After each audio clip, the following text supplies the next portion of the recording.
सज्जनों नमस्कार। आज हम वर्गोत्तमी ग्रहों पर सर्वप्रथम चर्चा करते हैं। वर्गोत्तमी ग्रह क्या होता है? ये जन्म लग्न है। जन्म लग्न में प्रत्येक राशि 30 अंश की होती है। ये हम पहले भी चर्चा कर चुके हैं। प्रत्येक राशि के 9वें भाग को नवांश कहते हैं। अर्थात प्रत्येक राशि 30 अंश की हुई तो उसका 9वां भाग 3 सही 1/3 अंश जो है वो उसका नवांश कहलाया। मेष का प्रथम नवांश मेष, मेष का द्वितीय नवांश वृष, तृतीय नवांश मिथुन, इसी प्रकार से ये आगे बढ़ता जाता है। अब उसके बाद वृष का नवांश शुरू हो जाता है। इस गणितीय उलझावे में हम न पढ़ के सीधे सीधे वर्गोत्तमी ग्रह पर चर्चा करते हैं। तो जो ग्रह जन्म लग्न में जिस राशि में है उसी राशि में अगर वो नवांश लग्न में भी पड़ जाता है तो वो ग्रह वर्गोत्तमी कहलाता है। उदाहरण स्वरूप इस जन्म कुंडली में 7 नंबर अर्थात शुक्र तुला राशि में चंद्रमा और शनि है।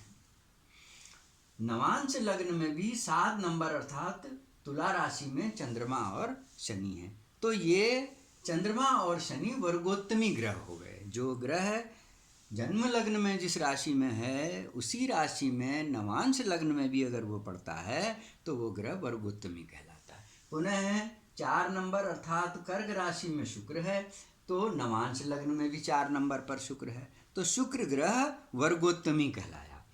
वर्गोत्तमी ग्रह चाहे शत्रु क्षेत्र में पड़ा हो, कम अंशों का हो, बलाबल से हीन हो, लेकिन उसका सुप्रभाव ही मिलेगा। बहुत सी जन्म कुंडियाँ हमने देखी जिसमें कोई भी ग्रह स्वग्रही नहीं था, उच्च का नहीं था, शत्रु क्षेत्र में पड़े थे अधिकांश ग्रह, लेकिन उसके बाद भी वो लोग जीवन में काफ़ी सफल होते हुए देखे गए हैं। उसका मात्र कारण ये है कि उसके जन्म कुंडली में 2 या 2 से अधिक ग्रह वर्गोत्तमी हैं।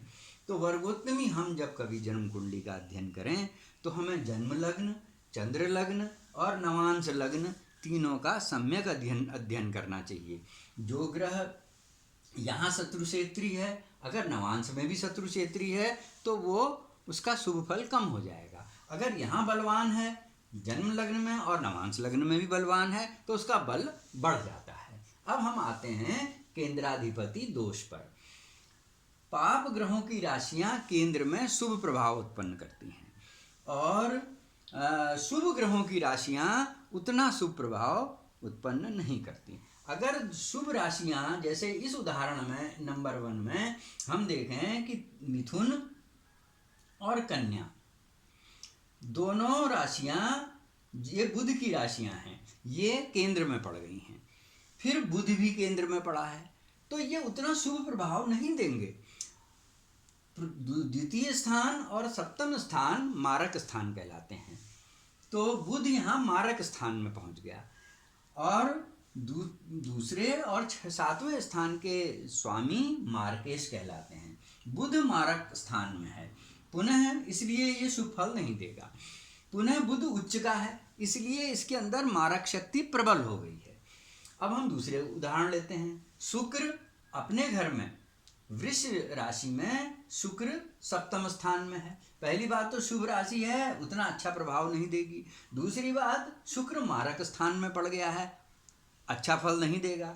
तीसरा स्वग्रही होके मारकत्व की शक्ति इसके अंदर अधिक आ गई है, इसलिए ये मारक प्रभाव अधिक मार्केश हो गया। तीसरा उदाहरण लेते हैं। बृहस्पति की दोनों राशियां धनु और मीन केंद्र में हैं और स्वयं बृहस्पति भी केंद्र में है तो ये केंद्राधिपति दोष का उदाहरण है। जब ग्रह केंद्र में हो, शुभ ग्रह केंद्र में हो और उनकी राशियां केंद्र में हो, स्वयं भी केंद्र में है और राशियां भी केंद्र में हैं, तो ऐसा ग्रह केंद्राधिपति दोष युक्त कहलाता है। और फिर अगर वो मारक स्थान में है तो उसका मारकत्व प्रबल हो जाता है। तो इस प्रकार हमें जन्म कुंडली देखते समय केंद्राधिपति दोष पर भी ध्यान देना चाहिए। अब हम ग्रहों के बलाबल पर आते हैं। स्थान बल, कोई ग्रह जब उच्च का होता है, स्वराशिस्थ होता है, मतलब अपनी राशि में होता है, मित्र के घर में होता है, और नवांश में भी वो ग्रह उच्च का हो, स्वराशिष हो, मित्र के घर में हो, तो वो उस स्थिति में ग्रह स्थान बली कहलाता है, उसको स्थान बल मिलता है, दिग्बल।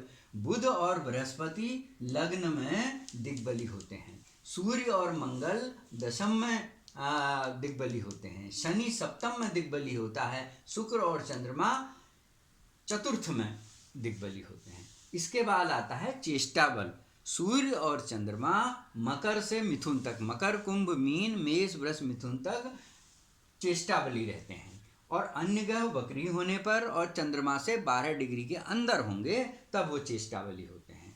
काल बल, सूर्य बृहस्पति शुक्र दिन में बली होते हैं, चंद्र मंगल शनि रात्रि में बली होते हैं। दृष्टि बल, शुभ ग्रह से देखे जाने पर दृष्टि बल में वृद्धि होती है, अशुभ ग्रहों से देखे जाने पर दृष्टि बल में कमी आ जाती है। नैसर्गिक बल, सूर्य चंद्रमा शुक्र बृहस्पति बुध मंगल शनि ये क्रम से कम बली होते जाते हैं। सूर्य से चंद्रमा कम बली, चंद्रमा से शुक्र कम बली, शुक्र से बृहस्पति कम बली, बृहस्पति से बुध कम बली, बुध से मंगल कम बली, और मंगल से शनि कम बली होता है। तो इस प्रकार ये ग्रहों का बलाबल हुआ। इस प्रकार आज हमने इन विषयों पर चर्चा की। अगले प्रवाह में हम ग्रहों के सामान्य परिचय पर पुनः चर्चा आरंभ करेंगे।